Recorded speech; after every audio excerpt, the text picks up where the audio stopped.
Darcy and Hayden having left the track and gone back? Darcy Cameron? Yeah, Darcy won't play. Unfortunately, after the game, he had a bit of a stiff back. He trained early in the week, and we were hoping he could progress. We sort of didn't get much progression on Tuesday, and then we thought we'll go again today, and he's just not going to be right, so he won't play this week. So need to get through the session, test out the back. Yeah, no, he just didn't get himself going. Unfortunately, we didn't get enough progression in his week to put himself up for selection. What about the rest of the guys who are sort of pushing at Steele and Brazzy? They've got through? Yeah, we're pleased to say that Steele and Braden will come back into the squad, and Dan, I mentioned yesterday. So those three will come in, and we'll pick them tonight.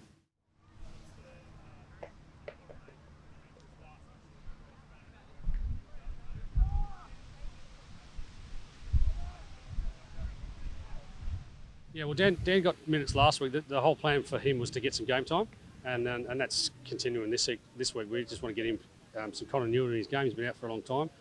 We just haven't had our key pillars in place all year. Like, the checkers is still not up, and so we haven't got that mix yet organised to find out what our best is. So, got another opportunity to find out. Are you hopeful you have Braden back next week? Yeah. Well, again, he was similar to Darcy Cameron in terms of, like, if he can get through the week and progress and show some signs. Unfortunately, after Friday when he trained, he just didn't add enough continuity to his efforts. Like, he just wasn't quite good enough to push to the next level. He didn't go backwards. He just didn't progress quick enough. So I imagine Mason Cox is going to have to shoulder a fair bit of the ruck load. Yeah, we'll anticipate Mason will start in the ruck, and then we'll work out what the second one looks like. With personnel coming back, are you feeling any time pressure to sort of settle on your best forward mix, or are you happy to just let it sort of naturally find itself? Oh, I think it's a good question, but we start the year with the best 22 in mind, and then you hope you grow. So your best 22 at the end of the year, or 23 now, could be different, and you just got to be ready for what comes. And we're finding out about what our best looks like, and then things that work and don't work, and it's a bit of a work in progress at the moment. The Goey's 150 this week. What have you done internally to celebrate that? We'll celebrate that tomorrow.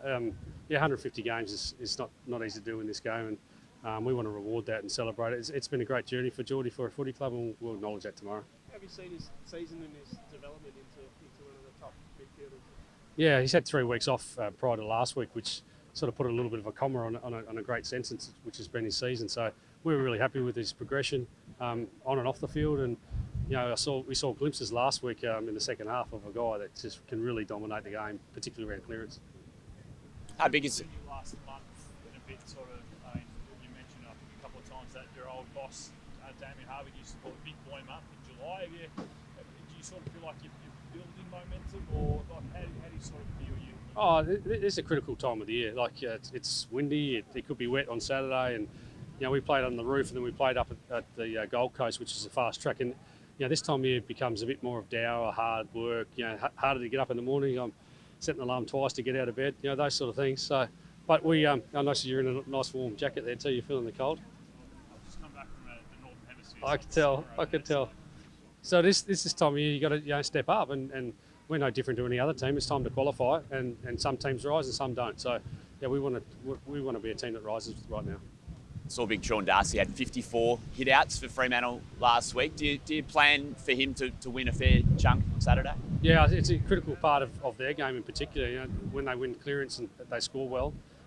So our guys got to get to work. We've played 2 really good opposition in the last fortnight, being the Gold Coast, one of the best stoppage teams, and then the Bulldogs again. So we've set ourselves for what's to come.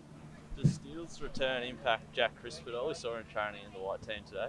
I wouldn't have thought so. I think Jack's been playing a little bit more mid and back.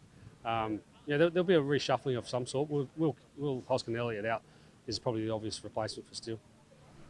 Heard Adam Treloar talking on his podcast with Josh Dunkley about seeing Nick Dacos up close and saying he thinks he's by far and away the best player in the competition right now. How do you view Nick's form currently internally?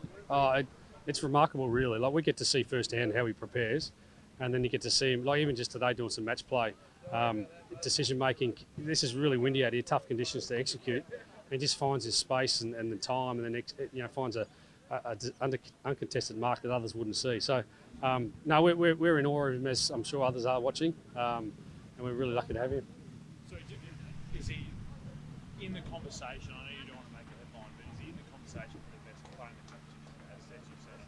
Well, it's in your conversation. We just love what he does. He's a brilliant player, and he's a young, a 20-year-old kid. The thing I love about Nick is he does something absolutely remarkable, like a 10-year plus player would do, and he celebrates like a 19, 20-year-old, which we love.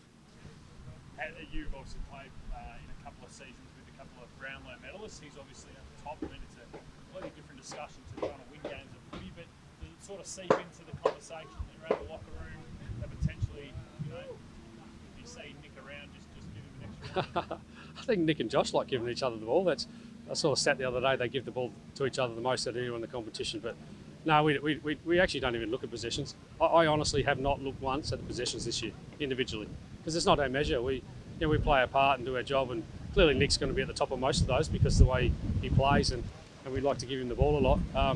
But I think it's not something we measure our games on. It's getting towards sort of season on the line stuff for Fremantle this week. Do you expect them to come out hard, especially because I think J-Lo mentioned they're focusing on their starts? Yeah, no, we're well aware of what's coming. I know they've got some key players out, but we're well aware that the MCG, they've had good form there. They beat Melbourne there this year and last year. They've got a formula that plays well at that ground. We're well aware of what's coming, and we don't take any opposition lightly. Thanks.